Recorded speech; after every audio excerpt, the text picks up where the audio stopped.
Classement est 6 points et Champlon 3 points ferme la marche. Football en salle à présent, avec pas moins de 8 équipes luxembourgeoises qui prennent part cette saison au championnat de 3e national. Gros plan aujourd'hui sur un duel entre deux formations luxembourgeoises, à savoir les promus de Tellin, qui recevaient vendredi soir les Arlonnais de l'Arlère, second du classement général, à 1 point seulement du leader. De suite, le résumé de cette rencontre, il y a eu des buts et c'est Étienne Méhu que l'on retrouve. Premier match à domicile pour Tellin qui évolue en orange et Tellin débute de la meilleure façon. Alain Anglebert, après 2 minutes, trompe Eric Decker. C'est 1-0. Les locaux déjà bien dans la rencontre doubleront la mise 3 minutes plus tard par Christophe Suraï. Voilà Tellin sur orbite, mais quelques instants plus tard, Rachid Ifkar trouve enfin l'ouverture pour Arlon. C'est 2-1 après 8 minutes de jeu. Quelques instants plus tard tombe le 3e but local et il est encore à mettre à l'actif d'Alain Anglebert. Il attire 3 défenseurs avant de talonner intelligemment pour Suraï dans une position idéale. Tellin à ce moment a le match en main. Ensuite vient selon nous le plus beau but de la partie, en 3 touches de balle, un but de technicien, une passe millimétrée d'Ifkar et une reprise de volée d'Omery. Arler revient à 3-2 peu avant la mi-temps. D'ailleurs, avant celle-ci, Tellin ne parviendra pas à maintenir son avantage d'un but, car juste avant le coup de sifflet, Serge Lemaire égalise sur coup franc. 3 buts partout, tout reste ouvert.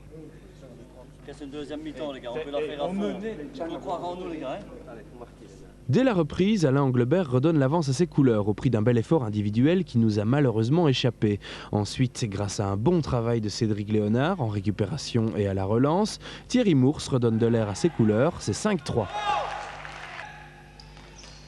Ensuite alors, ce qui restera sans doute les 3 minutes les plus noires de Tellin 96 et aussi le tournant du match. 5-4 par Serge Lemaire tout d'abord. Ensuite, 2 erreurs du portier local placent l'Arlère aux commandes. Manuel Mandi et Youssef Omery n'en demandaient sans doute pas tant. C'est 5-6. Quelques instants plus tard, le mur de Tellin s'effrite sur coup franc et laisse la voie libre. Mandi s'y engouffre pour faire 5-7. À 6 minutes du terme, Christophe Suraï réduira la marque avant ce nouveau but en 3 touches de balle signé Rachid Ifkar.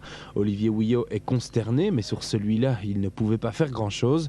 En attendant, le marquoir affiche 6-8 et malgré un dernier but de Christophe Suraï, Tellin doit s'incliner à domicile sur le plus petit écart. L'Arlère lui confirme son très bon début de saison et s'impose ici 7-8. C'est très bien parti. En plus, aujourd'hui, on avait pas mal de blessés. On se demandait où on allait arriver ici à Tellin. Et finalement, ça s'est très bien passé. On a fait jouer 2 jeunes qui ont 18 et 19 ans. Et bon, ça s'est vraiment très, très bien passé. Oui, sur l'ensemble du match, on avait l'impression que l'équipe de Tellin pouvait remporter l'essentiel. Et puis, il y a eu ce passage à vide, je dirais, du gardien qui vous relance. Oui, mais bon, il faut se dire aussi qu'en salle, le rôle de gardien de but est très difficile à assumer. Et bon, de notre côté, Eric Decker lui a fait un tout bon match. C'est lui qui nous a maintenus dans le match. Bon, je pense qu'aujourd'hui, si on change les gardiens, le résultat est inversé aussi. Et je pense aussi qu'aujourd'hui, quand même, une des clés du succès, ça a été le très bon marquage d'Alain Busjeune sur Alain Anglebert, qui malgré tout reste un tout bon joueur de football en salle. Petite défaite aujourd'hui, 7-8 face à l'Arlère, dans un match que vous auriez pu remporter, tout compte fait. Oui, il nous manquait un petit peu. Disons que l'Arlère est quand même une équipe favorite de ce championnat. Et nous sommes quand même le petit poussé parce qu'on est monté l'année dernière de P1 en National 3 et on manque un peu de métier jusque maintenant, quoi. On est en apprentissage, quoi.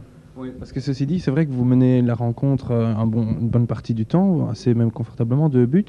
Et puis il y a un gros retournement de situation, vous prenez 4 buts en 5 minutes, je crois, quelque chose comme ça. Mais justement, l'apprentissage de la National 3, c'est ça. La différence entre l'Arlère et nous, donc l'Arlère n'a jamais baissé les bras et a toujours cru en ses possibilités. Et nous, bon, comme je dis, on gagnait tous les matchs en provincial et la nationale, c'est un niveau plus haut. Ça nous fait du bien, mais enfin, il ne faudrait pas trop souvent de défaites. Et je ne crois pas, vu l'issue du match, nous avons quand même des garçons qui sont très talentueux. Et j'y crois en ces garçons-là. On verra si j'aurais dit la vérité, quoi.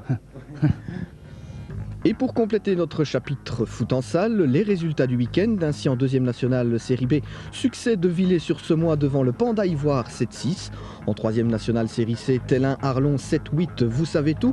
Match nul entre les Namurois de Gemep et d'Andenne, 4 buts partout. Succès de Dinan devant Liernu 7-3. Le derby luxembourgeois, l'autre derby luxembourgeois, succès de Florenville à Welly-Chanly 1-3. Enfin défaite de Rodange-Differt devant les Young Boys de Hamé 3-6. Enfin la rencontre Étal-le-Virton a été remise.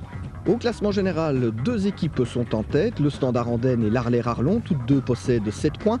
À 1 point on retrouve Dinan et à 2 on retrouve Florenville qui est en 4e position.